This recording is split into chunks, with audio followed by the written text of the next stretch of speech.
وإذ بوأنا لإبراهيم مكان البيت ألا تشرك بي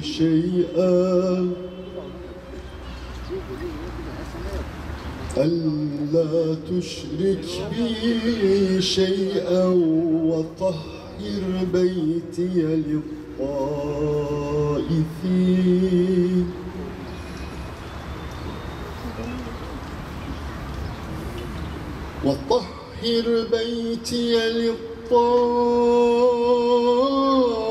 للطائفين والقائمين والركع السجود.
وصحبه وسلم سيدنا محمد.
Bayramlaşma, sevgi, muhabbet ve dayanışmanın ön plana çıktığı bir birliktelik, bir beraberlikle başlamaktadır.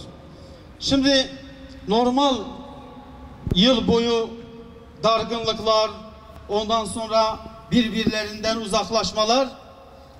Daha sonra ne oluyor? Bayram gününde Müslümanlar bir araya gelerek bu dargınlıkları bir barışla neticelendirme ile sonuçlanıyor ve bir de ziyaretler söz konusu oluyor. Ziyaretler işte unutulan anne baba, aile, diğer aile efratları, dikkat edersek özellikle toplumumuzda bugün özellikle bayram günü bayramlaşma dediğimiz durumla daha da ön plana çıkıyor.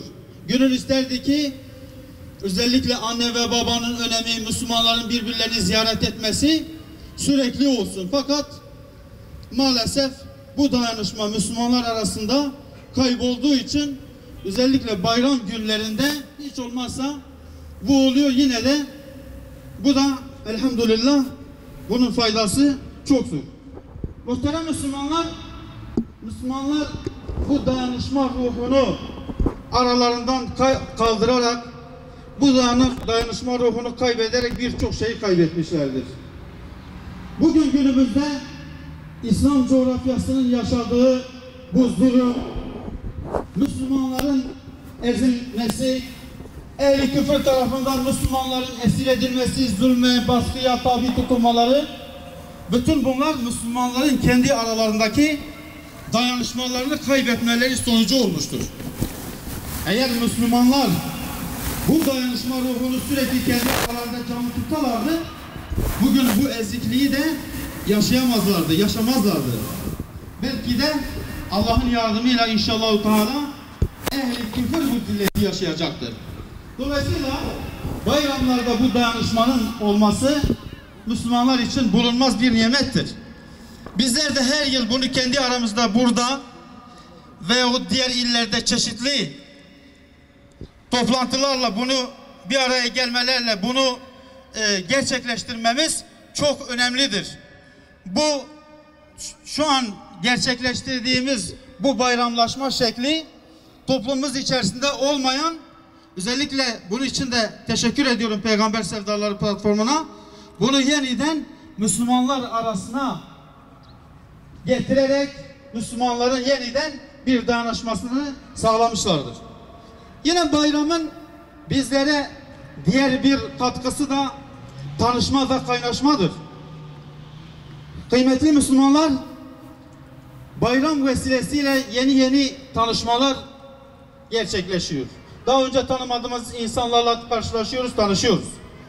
Bu insanlarla özellikle bu dava bilincini üzerinde yaşayan Müslümanlar bu vesileyle bu insanlarla tanışıp Kurban Bayramı'nın, bayramlaşmanın, dayanışmanın önemini Müslümanlara ve o yeni tanıştığı insanlarla bunları iyi anlatması ve bu geleneğin Müslümanlar arasında kaybolmuş olan bu geleneğin yeniden tahsis edilmesi, oluşması noktasında katkı sunmalıdırlar. Bayramlarımızın bize vereceği en önemli şey maneviyatımızdır. Bunu yeniden hatırlayıp ziyaretlerimizde maneviyatımızı kuvvetlendirip özellikle bayram günlerinde yeniden dinimizi ihya etme noktasında biraz daha düşünüp tefekkür edip daha da sarılmamız ve maneviyatımızı güçlendirmemiz lazım. Yaşadığımız bütün bu güzelliklerin yanında bir de tabii ki Kurban Bayramı'nda yaşadığımız hüzünlerimiz vardır. 6-8 Ekim olaylarında kardeşlerimiz bu topluma, bu insanlara kurban etini götürürken hunharca, eşi benzeri görülmemiş, vahşi bir şekilde şehit edilmesi, bu da bir kurban gününe denk gelmesi, her sene Kurban Bayramı'nda bunları da hatırlıyoruz, bunları da anıyoruz ve bu güzelliklerin içerisinde bir de hüznü yaşıyoruz.